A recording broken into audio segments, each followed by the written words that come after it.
जय जगन्नाथ मेरे प्यारे किसान भाइयों, एग्रीकल्चर बाबा हेल्प डेस्क में आपका हार्दिक स्वागत है। आज की वीडियो में हम बात करेंगे जो पत्ता लपेट आता है, जो गोब की सूंडी आती है, उसको शुरुआती अवस्था में हम किस प्रकार रोक सकते हैं। जहाँ तक मैं हमारे एरिया के किसानों की बात करूंगा, अगर उन्हें अपने खेत में अपनी धान की फसल में किसी भी प्रकार का कोई कीट जमीन में दिखता है तो उनके पास सीधा सा एक उपाय होता है, वो क्लोरो 55% ले जाकर अपने खेत में डाल देते हैं ताकि सारे कीट, किसी प्रकार का कोई कीट होता है जमीन में, उदाई होती है, लाल लट होती है, वो एक बार पूर्ण रूप से समाप्त हो जाती है।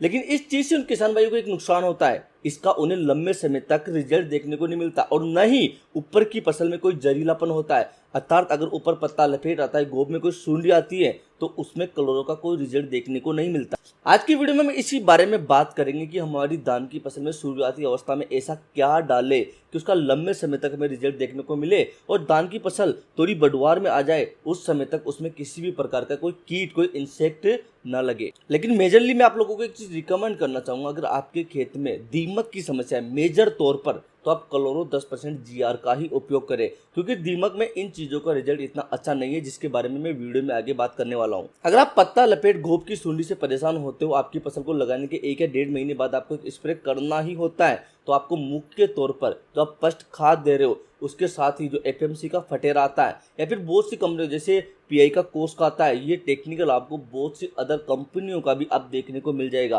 पहले मार्केट में सिर्फ FMC का फटेरा और PI का कोर्स को ही मिलता था, लेकिन अभी ये बहुत सारी कंपनियों को अवेलेबल है। JU को आपको मिल जाएगा, JU के अलावा IIL, इंडोइन, बहुत सी कंपनियों का अभी मार्केट में अवेलेबल है, तो आप इसको भी फर्स्ट खाद के साथ मिलाकर डाल सकते हो। इससे आपका पौधा शुरुआती अवस्था से ही कीट से दूर रहेगा और लंबे समय तक आपको इसका रिजल्ट देखने को मिलेगा।